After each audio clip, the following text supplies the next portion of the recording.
Today we're going to talk about what it takes to build a team and have people be accountable and have accountability, like John Maxwell likes to say. So my name is Michael Barayev. We were able to build a team of 150 plus sales guys. We did that in less than 2.5 years.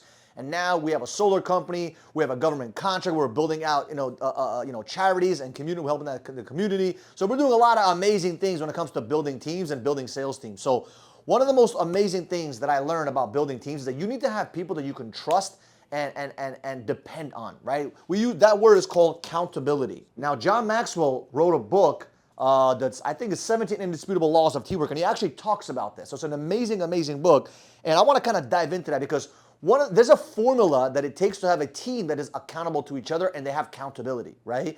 And there's a few C's that come with it, right? There's basically 5 C's. The first C is, in order to have accountability, you need to have character. Right? And what does character mean? What are your values? What are your principles? What do you believe in? What are some of the stuff that you stand for? Can people trust you? Right? Character is based on trust. Can your team and yourself trust each other and trust one another? Right? That's very, very important. One of the lessons that I learned from that book is, you don't work for other people, you work with people. Right? It's very important. Like, nobody works for me. I don't work for anyone, right? We work together as a team. And character is the number one defining trait that you need to have in order to build a successful team. Because without character, without trust, there is no team.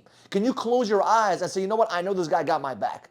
Can you close your eyes and know this person right of me or left of me is going to have my back when there's a tough situation or when there's a difficult time or whenever it may be? Like, will they be there for me? Can I trust them with a secret? Can I tell them this information and not have them go tell the competition about that, right? It's very important to have character. It's very important to have that trust, right? The second C is competence, right? You may have a team that's trusting each other, but they don't have any competency.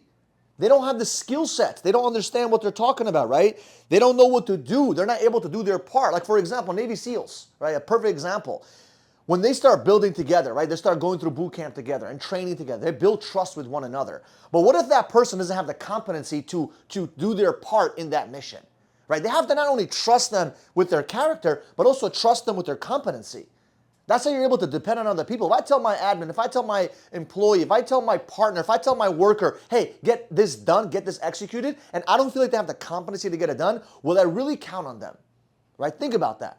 When I want to build a team, I want to be able to count on other people. Teamwork is not about just you. It's about you and other people coming together, doing what needs to get done.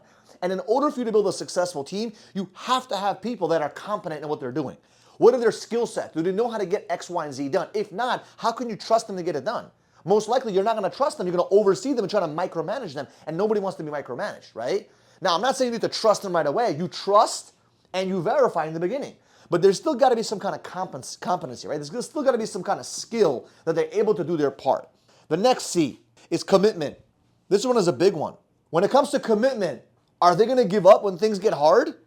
If I'm counting on someone to do their part, just because it gets tough, are they going to quit? It's going to get hard. It's going to get challenging. It's going to be some defeat. There's going to be some temporary setbacks.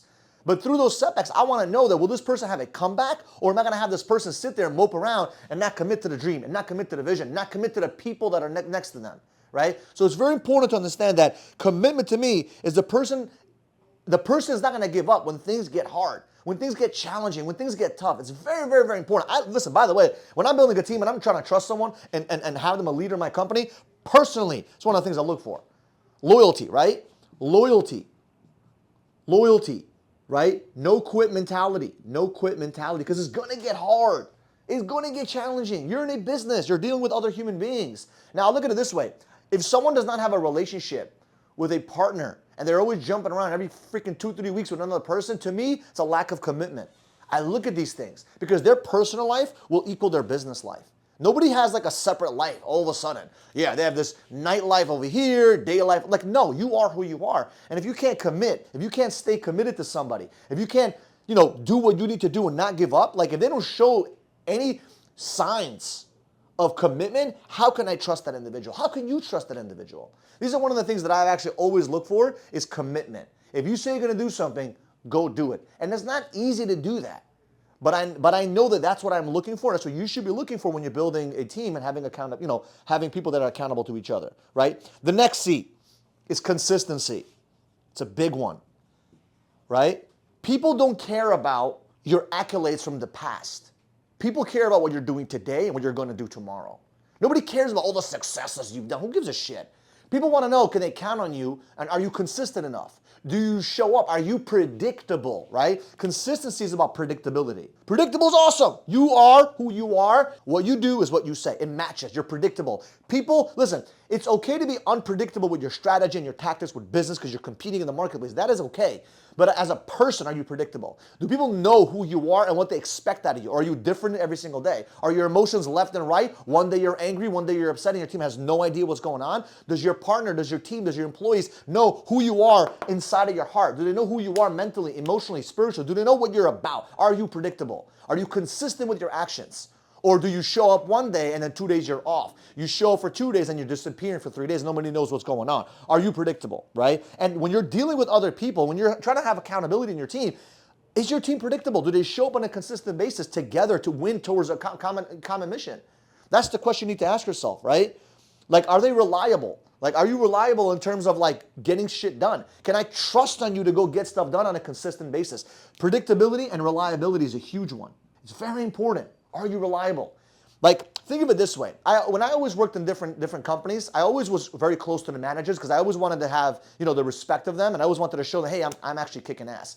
And I always wanted the managers or whoever I was working with to let me know and say, hey, Mike, can you get this stuff done? Can you do this for me? I always wanted that. Why is that? Because I knew that if they're asking me, it's because they knew that I was reliable. Like, they used to ask me, hey, Mike, can you get X, Y, and Z done? Absolutely, I'm going to get it done. That was a way for me to prove to them that I'm reliable and predictable because I always wanted to grow. I never wanted to stay in the bottom of the company. I always wanted to grow and get to the next level. So you need to be predictable and be reliable so you can show consistency to other people. Will your manager, will your partner, will your business owner, will your right-hand man, left hand, will they choose you as the person to say, you know what, this guy's consistent and predictable?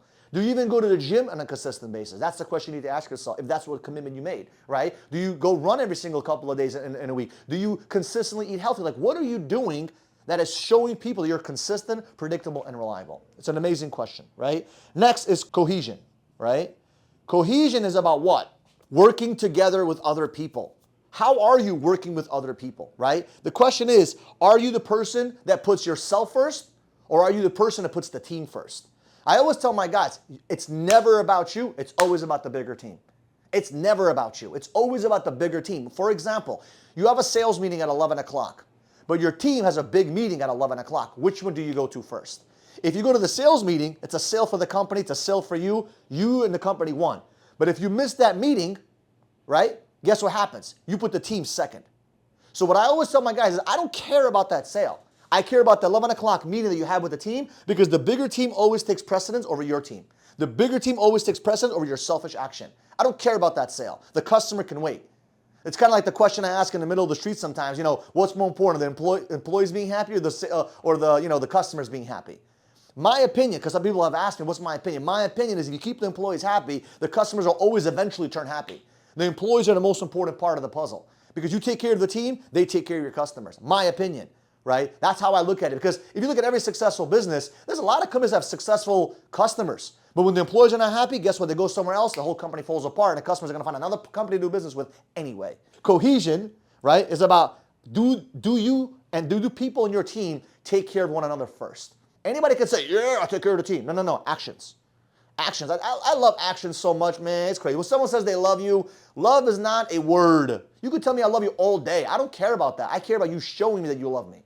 Show me that you care about me, right, with your actions. Your words are amazing, but the actions have to match those words. So when it comes to cohesion, you have to make sure that you're actually putting people first, putting others around you first, and that gives you a great accountability. That's what makes you accountable and have a great dynamic with other people. This is how you build teams, my friends. This is how you do. This is how I've always done it. I always looked at these things, and John Maxwell did an amazing explanation of this in his book. So I recommend you getting that book and reading that book because it's an amazing, amazing book. By the way, if you have not yet subscribed to this channel, do me a favor, subscribe to the channel. We're trying to get to 100,000 subscribers.